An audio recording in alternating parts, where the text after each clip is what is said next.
And with that, welcome to episode 2. Okay, I made it hard on purpose. If you're wondering what's going on here, I've created a new way to play old school RuneScape. Lava Man. Every tile I step off turns to lava, but every level I gain gives me one douse, which allows me to extinguish the lava on one tile, so I can step on it one more time. Boss kills give me 10 douses each, and I'm also an Iron Man. My main goal is to get a fire cape, which I've only ever done on a high level, well-equipped account. In episode 1, we trained some woodcutting, got a knife from the general store, stole 1,000 coins from men, caught a lot of shrimp, and finished at the combat tutors in Lumbridge, turning over 500 tiles into lava in the process. Episode 1 is linked in the description. I have a plan to make money without moving tiles. And it involves leaving Lumbridge. Actually, it involves going a lot of places to set this up. First and foremost, remember when I said I didn't need anything else from the general store in episode 1?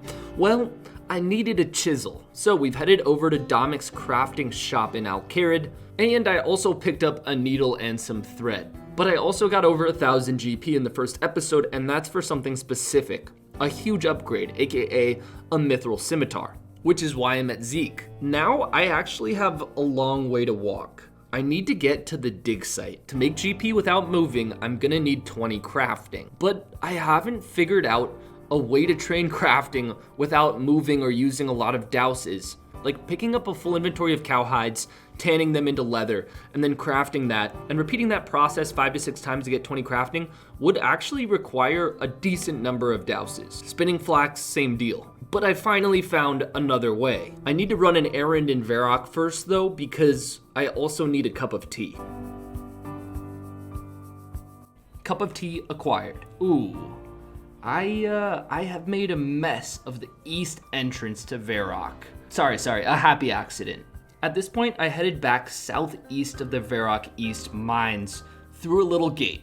I burned well over 1,000 tiles. Now, a quick word from the sponsor of today's video. Bespoke Post is a monthly membership club delivering great boxes of top shelf goods from under the radar brands, and it's free to join. 90% of the products in the boxes are from small businesses, so every month you get the option to be introduced to epic new products. Lots of different stuff that changes each month. Every box has about a $70 retail value, but you pay much less. To start off with, you fill out a preference quiz, and based off of the quiz, you'll get assigned a box. You can decide to keep it, swap it out for a different box, or skip the month entirely for no charge. You only pay for what you want. I love getting stuff in the mail, and Bespoke Post sent me some epic stuff this month. First off, the destination box. It's the most convenient suit bag I've ever seen. When unzipped, it's got pockets for each dress shoe and plenty of room for multiple suits. They also sent me the Tanto box, which contains a full Tang Damascus steel knife.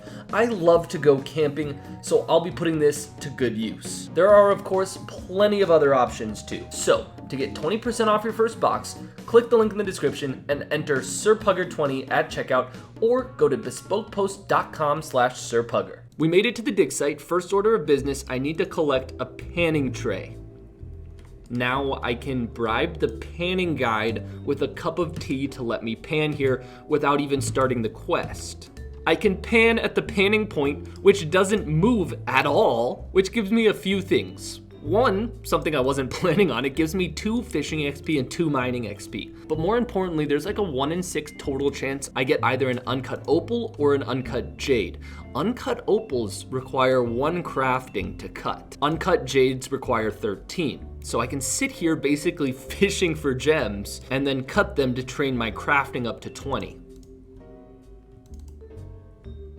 Oh, 4 mining already. I was recording because that's 2 crafting. So I got all the way up to 4 mining just to get 2 crafting. 13 crafting, which means I can now cut uncut jades, which is the other gem you can get from this. Finally, I doubled my XP rate. This is taking so long, but it's also so necessary. Also, I get 2 mining XP at a time, and I've gone from 1 to 18 mining. I think I'm gonna get over 20 before I'm done. There's 19 mining. I really did not expect to get so much mining XP from this. 22 mining, I can mine volcanic ash. 20 crafting.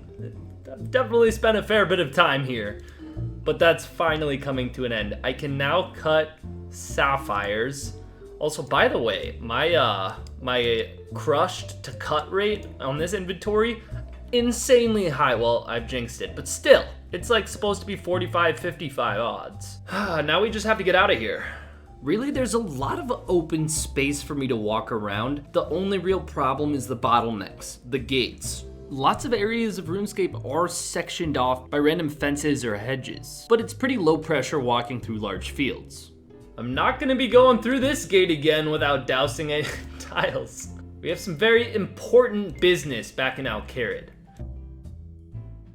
We still have a few back and forths in this entryway. You can't really tell it's a gate anymore. I basically deleted it. My master plan is actually very simple. All of this was so that I could cut sapphires that I can purchase from the gem trader. We made it to the gem trader. So we buy an uncut sapphire, we talk to him. We cut it. First of all, 50 crafting experience, that was great. And then we can sell it to him. How much does it cost? 25, sell it to him, 175. That's 150 GP profit. Not bad at all. Plus we get to train crafting. Plus the shop stocks uncut emeralds, and that's an even bigger profit margin. The uncut sapphires restock every 4 hours, and the uncut emeralds every 6 hours. I'm gonna need to get pretty competitive with this gem buying. I know other Iron Men shop here. And it involves some patience with the gem trader, you know? He's not always in the area I'd like. 22 crafting already. And we're almost at a 5K cash stack. That's a 10K cash stack. Oh man, this was such a good idea. As soon as I'm 27 crafting, I'm gonna be making so much gold. One of these emeralds profit margins is like 3 sapphires. And at first I was worried that these would be sold out, but I mean, it's like 7 a.m. and every single world is completely full. Also, the crafting XP is pretty decent. I'm already almost 25 crafting. Man, we're thriving.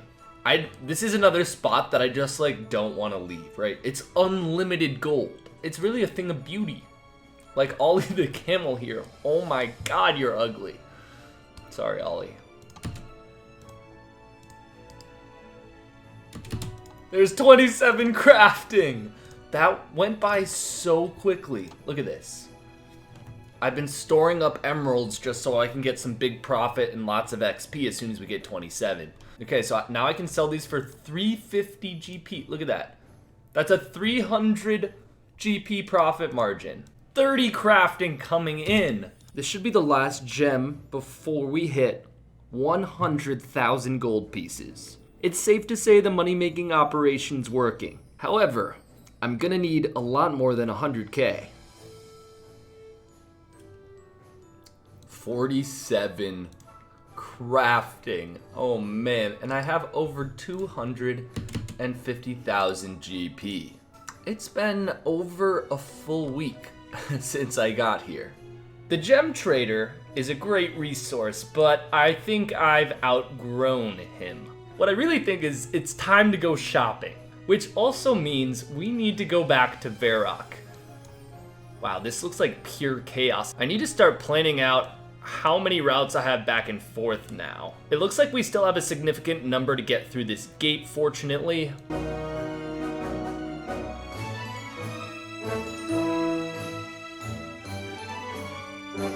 We're at kind of a crossroads. I could go up, but I don't really want to like lock this area of the map by going back and forth too many times. Or I could cut around left.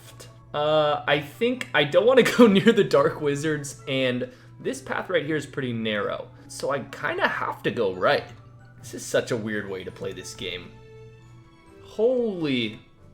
Yeah, I only have 2 passes left in this entire pass right here. Can I chop both of these trees from here, actually? Oh, that's valuable. Oh, that's super valuable. Oh, wait a minute.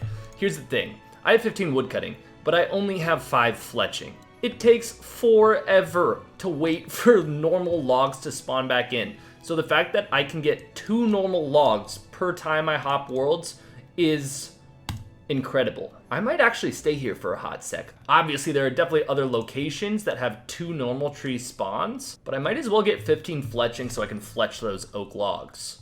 And there's 15. That was a decent hour-and-a-half tangent.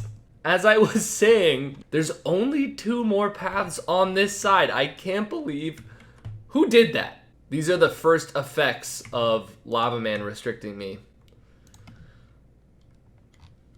There we go. Look at just one little route left. Oh man, I hope I don't need to come back this way for some super important quest or something. Oh, this entire eastern entrance to Varrock is already pretty limited. At least there are a few other entrances to this city. We're zigging and zagging through the streets of Varrock. And of course, I am headed straight for the archery shop. The real question is, I don't even know if Low here comes to the front. Finally, it only took 6 minutes and 45 seconds. So, well, we're going shopping, obviously. Let's buy 1 of each bow. That was easy. And now, looks like bronze arrows are 1 GP each. Remember, I can't pick up my arrows, so it's gonna be mainly bronze arrows for me. I hate to do it, but I have to hop worlds. I don't want to spend very much GP, and so once bronze arrows get to like 3 or 4 GP, I gotta hop worlds. So it's closer to on average 2 to 3 minutes for Low to get to the door, and then I buy 250 bronze arrows. But I have to remember, I have very limited access to ammunition. I mean, if I ever wanted to access this shop again specifically, I'd have to douse tiles. And I can't pick up my arrows without telekinetic grab. And it's probably not worthwhile for bronze arrows anyway. I'm not quite sure how many I'm gonna buy, but a lot more than 10,000.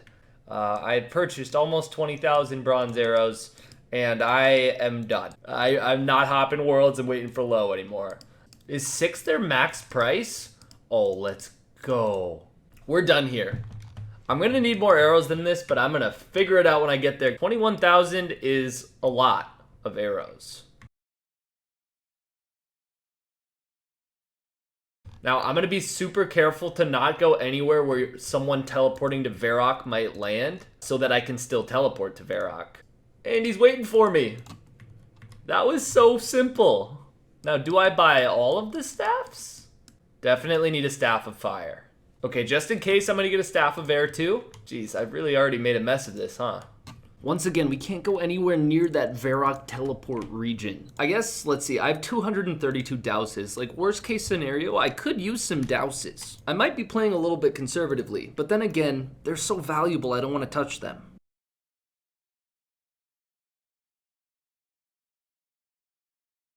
I think this is a pretty decent place to train ranged early on. Couple of men. All right, just to be safe, I gotta whip out the scimitar here. I'm on 2 HP. This isn't funny anymore. Oh my. So I don't need the tiles in this building. I might as well pick up large stacks of arrows kind of in a snake fashion throughout the building to maintain as many arrows as possible. And I'm gonna use the most arrows before they despawn kind of in one go when I'm a low level. Bury some bones, get a few prayer XP. 5 range, oak short bow. Moving up in the world. That's 12 range, and if I'm not mistaken, maybe we can hit it first try, baby. We're hitting 3s. Oh, back to back? Used about 400 arrows. We got a bronze med helm. If I'm not mistaken, do these things, they don't lower your ranged attack bonus. We got our first piece of ranged armor. I look like absolute trash. It's just not a solvable problem right now. I just got 20 range. Look at this massive upgrade. Got a good stack of arrows here. I think it's just time to make my way towards the door. And I missed it, it despawned. FML. So I was planning on keeping my defense 1 for now so that I could stay a very low combat level in case I wanted to do something risky in the wilderness. But there are just too many downsides to having low defense, so I'm gonna train it up now. And it's much faster with a mithril scimitar than a training sword. 20 defense acquired. That was so necessary. I really should have trained defense earlier. 25 range. I've used about 1,500 arrows to get to 25 range. So this is at least 100k range XP. My training session was over and I finished with 27 range, and I've been going back and forth on whether I should take a big risk this early on in the series. I decided I think it's really necessary, so I wove my way in between buildings through Varrock, past the Grand Exchange, and over to the Edgeville Wilderness Lever. Let's do it. Let me know if you're enjoying this series by leaving a like and subscribe for future episodes.